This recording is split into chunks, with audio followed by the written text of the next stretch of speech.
Peermade MLA Vazhoor Soman അന്തരിച്ചു. 72 വയസ്സായിരുന്നു. Revenue വകുപ്പ് പരിപാടിയിൽ പങ്കെടുക്കുമ്പോൾ കുഴഞ്ഞു വീഴുകയായിരുന്നു. മൃതദേഹം ശാസ്തമംഗലത്തെ ആശുപത്രിയിൽ. ഹൃദയാഘാതത്തെ തുടർന്നാണ് അന്ത്യം. വിവരങ്ങളുമായി പ്രജിത് മോഹനൻ ചേരുകയാണ്. പ്രജിത്ത്, അങ്ങേയറ്റം ദുഃഖകരമായ ഒരു വാർത്തയാണ് ഇപ്പോൾ പുറത്തു വന്നിരിക്കുന്നത്. പീരുമേട് MLA വാഴൂർ സോമൻ അന്തരിച്ചിരിക്കുന്നു.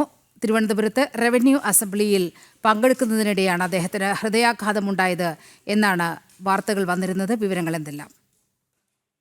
ഇന്ന് ഇടുക്കി ജില്ലയിൽ റവന്യൂ വകുപ്പുമായി ബന്ധപ്പെട്ട വിവിധ വിഷയങ്ങൾ ചർച്ച ചെയ്യുന്ന റവന്യൂ അസംബ്ലി യോഗം ഉച്ചയ്ക്ക് 2-ന് തിരുവനന്തപുരത്തെ PTP നഗറിലുള്ള ILDM-ൽ റവന്യൂ വകുപ്പ് മന്ത്രി കെ രാജന്റെ അധ്യക്ഷതയിൽ നടക്കുകയായിരുന്നു. ആ യോഗത്തിൽ പങ്കെടുക്കവെയാണ് ഇത്തരത്തിൽ അദ്ദേഹത്തിനൊരു കുഴഞ്ഞു വീഴുന്ന അവസ്ഥ ഉണ്ടാകുന്നതും അദ്ദേഹത്തെ ആശുപത്രിയിലേക്ക് മാറ്റുന്നതും പിന്നീട് ഹൃദയാഘാതത്തെ തുടർന്ന് മരണം സ്ഥിരീകരിക്കുകയും ചെയ്യുകയായിരുന്നു. 2021 തെരഞ്ഞെടുപ്പിൽ കോൺഗ്രസിലെ സിറിയക് തോമസിനെ തോൽപ്പിച്ച് 1835 വോട്ടുകൾക്ക് തോമസ് പരാജയപ്പെടുത്തിയാണ് വാഴൂർ സോമൻ നിയമസഭയിൽ എത്തിയിരിക്കുന്നത്. കേരളത്തിലെ തലമുതിർന്ന CPI നേതാക്കന്മാരിൽ ഒരാളാണ്. ഒട്ടനവധി രാഷ്ട്രീയ പാരമ്പര്യമുള്ള ഒരു നേതാവാണ്. അദ്ദേഹം കോട്ടയം ജില്ലയിലെ വാഴൂർ സ്വദേശിയാണെങ്കിലും അടിമുടി ഹൈറേഞ്ചുകാരനായിട്ടുള്ള ഒരു MLA എന്ന രീതിയിലാണ് അദ്ദേഹത്തെ അറിയപ്പെടുന്നത്. അദ്ദേഹത്തിന്റെ പലവിധമായ ഇടപെടലുകൾ കഴിഞ്ഞ കുറെ കാലമായി കേരളത്തിൽ ചർച്ച ചെയ്യപ്പെട്ടിട്ടുണ്ട്. പ്രത്യേകിച്ച് വനംവകുപ്പുമായി ബന്ധപ്പെട്ടും റവന്യൂ വകുപ്പുമായിട്ട് ബന്ധപ്പെട്ടുമൊക്കെ ഭരണപക്ഷത്തിനെതിരെ പ്രതിസന്ധിയിലാക്കുന്ന രീതിയിൽ പോലും പലപ്പോഴും നിയമസഭയിൽ ശക്തമായ നിലപാടുകൾ സ്വീകരിച്ച ഒരു MLA കൂടിയാണ് അദ്ദേഹം. അദ്ദേഹത്തിന്റെ യാത്രയും വാഹനങ്ങളും അടക്കമുള്ള അദ്ദേഹത്തിന്റെ വാഹനക്കമ്പോടക്കം ഒക്കെ വലിയ രീതിയിൽ ചർച്ച ചെയ്യപ്പെട്ടതാണ്. കഴിഞ്ഞ നിയമസഭാ സമ്മേളനത്തിന് MLA ബോർഡ് വെച്ച കാറുകളിൽ മറ്റുള്ളവർ നിയമസഭയിൽ എത്തുമ്പോൾ അദ്ദേഹം എത്തിയിരുന്നത് മഹീന്ദ്ര ജീപ്പിലായിരുന്നു. ഹൈറേഞ്ചിന്റെ MLA ആയ അദ്ദേഹത്തിന്റെ ഔദ്യോഗിക വാഹനവും ആ ജീപ്പ് തന്നെയാണ്. അങ്ങനെ ആ ജീപ്പിനെ പറ്റിയുള്ള വാർത്തകളൊക്കെ വലിയ രീതിയിൽ ചർച്ചയായിരുന്നു.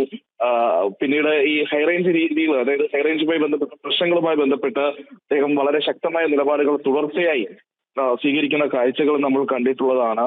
നേരത്തെ ഈ ജീപ്പ് ഓടിച്ചെത്തുന്നതുമായി ബന്ധപ്പെട്ട് ഒരിക്കൽ പൊതുമരാമത്ത് മന്ത്രി എന്തുകൊണ്ടാണ് ഇങ്ങനെ ജീപ്പിൽ മാത്രം സഞ്ചരിക്കുന്നതെന്ന ചോദ്യം വാഴൂർ സോമനോട് ചോദിച്ചപ്പോൾ അദ്ദേഹം പറഞ്ഞത് ഈ പീരുമേട്ടിലെ റോഡുകളെല്ലാം പൊട്ടിപ്പൊളിഞ്ഞ അവസ്ഥയിലാണ്, ജീപ്പല്ലാതെ മറ്റൊരു വാഹനത്തിൽ അവിടെ സഞ്ചരിക്കാൻ കഴിയില്ല എന്നുള്ളതാണ്.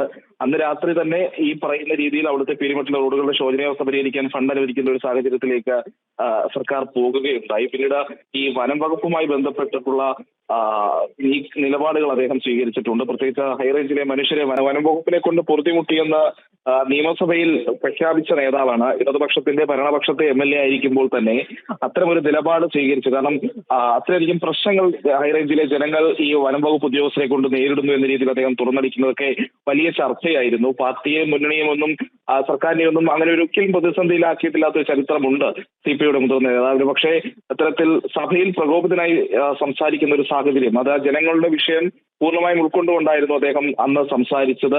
അന്ന് ഭരണപക്ഷത്തെ ആകെ പ്രതിസന്ധിയിലാക്കുന്ന ഞെട്ടിക്കുന്ന രീതിയിലേക്കൊക്കെ അദ്ദേഹം പോയിരുന്നത്. പ്രത്യേകിച്ച് പീരുമേടിലെയും ഇടുക്കിയിലെയും ഒക്കെ വികസന പദ്ധതികൾക്ക് വനം വകുപ്പ് എങ്ങനെയാണ് തടസ്സവാദം സൃഷ്ടിക്കുന്നത് തുടങ്ങിയിട്ടുള്ള കാര്യങ്ങളൊക്കെ അദ്ദേഹം ചൂണ്ടിക്കാട്ടുന്ന സാഹചര്യമുണ്ടായി. എയർ സ്ട്രിപ്പ് നിർമ്മാണം, KLD ബോർഡിന്റെ ഭൂമിയിലെ പദ്ധതികൾ, മരാമത്ത് വകുപ്പിന്റെ റോഡ് നിർമ്മാണം, പാഞ്ചാലിമേട് ടൂറിസം പദ്ധതി, ഇതൊക്കെ വനം വകുപ്പ് തടയുന്നു. എവിടെ റവന്യൂ ഭൂമി തരിച്ചു കിടപ്പുണ്ടോ അവിടെയൊക്കെ വനം വകുപ്പ് കയറി ചെണ്ടയിടും എന്ന് തുടങ്ങിയിട്ടുള്ള വിമർശനങ്ങൾ അദ്ദേഹം ഉന്നയിച്ചിട്ടുണ്ട്.